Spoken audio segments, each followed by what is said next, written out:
Everyone, good afternoon. তো আজকে আফটারনুনে কী রান্না হচ্ছে তোমাদের সাথে শেয়ার করি। ওখানে দেখো পেঁয়াজ দিয়ে দিলাম, বেশি করে পেঁয়াজ আর লঙ্কা, আর তার সাথে করবো এই যে শাক করবো আজকে। তো দাঁড়াও, শাকটা এর মধ্যে নিয়ে নিলাম, নাহলে জল পড়বে। তো শাকের মধ্যে দেখবে তোমার পেঁয়াজ আর রসুন ফোড়ন দিয়ে শাক করবে, আর এরকম লঙ্কাটা একটু ভেজে নেবে, দারুণ লাগে খেতে, টেস্টটাই অন্যরকম হয়। তো লাল শাক করবো আজকে। আর লাল শাক খেতে কার কার ভালো লাগে। আর পেঁয়াজ দিয়েছি, রসুন দিয়েছি, এই জন্য বড়ি দেবো না, বড়ি দিয়ে করলে নিরামিষ করা হয়, নিরামিষ করি আমি, বেশিরভাগই নিরামিষ করি, বড়ি দিয়ে করবো। শাকটা এত সুন্দর করে বাছলাম, শাক করলে না বাছতেই প্রচুর টাইম লেগে যায় বলো। আর আজকে বেশি কিছু মেনু করবো না, কারণ ওখানে ভাত হচ্ছে, ভাতের মধ্যে আলু সিদ্ধ দিয়ে দিয়েছে, দেখো দেখা যাচ্ছে না, যাই হোক।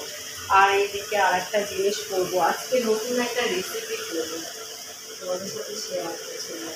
আমার শাকটা লেগে গেছে, তাহলে শাকটা একটু নামিয়ে এর মধ্যে দিয়ে বটিটা সরিয়ে দিতে হবে। বটিটা সরানো যাবে না, সাইড থেকে। আর এই দেখো মাছটা আগে কেটে নিয়েছি, কেটে ধুয়ে সকাল সকাল দাদা যখন এসছে, ময়লার গাড়ি আসছে না কদিন ধরে, এবার কি করব, চিংড়ি মাছের খোসাটা যেখানে ডাস্টবিন আছে দাদা ফেলে দিয়ে আসবে।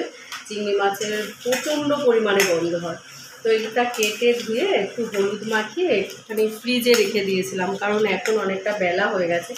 আজকে চিংড়ি মাছ করব, আর ওইদিকে আলু সিদ্ধ দিয়েছি তোমাদের তো বললামই। আর তার সাথে ডাল, আলু সিদ্ধ, ডাল করেছি আজকে হচ্ছে মুলোর ডাল, খাবি তো মুলোর ডাল। আর এই দেখো চাল ধোয়া জলটা দেখো এখানে রেখে দিয়েছি, কত চাপ আমার, এই জলটা গাছে দেবো স্প্রে করে, বুঝেছো, নাকি গাছের পক্ষে নাকি চাল ধোয়া জল খুব ভালো। আমার দিদি এসেছিলো, মাস্তুতো দিদি, তোমাদের সাথে তখন ভিডিও করেছিলাম, তো মাস্তুতো দিদি এসেছিলো, তো বললো যে চাল ধোয়া জল খুব ভালো গাছের জন্য। শাকটা দেওয়ার পরে না এটা এখানে লেগে থাকে, তো এবার খুব পরে যখন হালকা করে এরকম বাড়ি দিলে পুরো সব পুরো। এবার আর এখানে দেখো জিমি রান্না হচ্ছে, মাংস, এই যে মাংস ভাত, চিকেন ছাড়াও না কিছু ভালো লাগে না।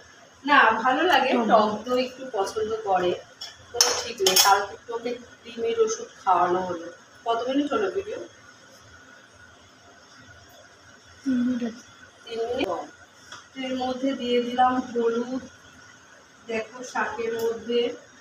এবার দেবো লবণ, হলুদ লবণ দিয়ে, তো একবারে দিলে কি হয়, পরে আবার হলুদের গন্ধটা আসে না, সেই কারণে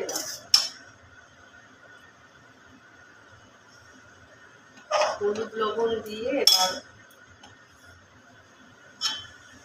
তাকে যেন একবার দেখেছিলাম যে রান্না করছে আর এরকম তুলে তুলে দিচ্ছে, ভিডিওতে ভীষণ বাজে লাগে দেখতে, কিন্তু কিছু করার নেই, আর পড়ে গেলে তো আমাদের তুলে দিতেই হবে। গ্যাস ট্যাস পুরো সকালে পরিষ্কার করা হয়েছে, দেখো অল্প অল্প রয়েছে, আটা রুটি করেছিলাম তখন কিন্তু মুছে নিয়েছি। সকালবেলায় যখন রান্নাঘরে আসি, রান্না করার আগে কিন্তু গ্যাসের সমস্ত জায়গা কিন্তু পুরো পরিষ্কার করে মুছে নিচ্ছি, মানে বুঝেছো, আবার রান্নার পরেও করবো। যাই হোক, ভিডিওটা ভালো লাগলে শেয়ার করো, আর আমার সাথে থেকো, পাশে থেকো, অনেক অনেক ভালোবাসা দিও। টাটা।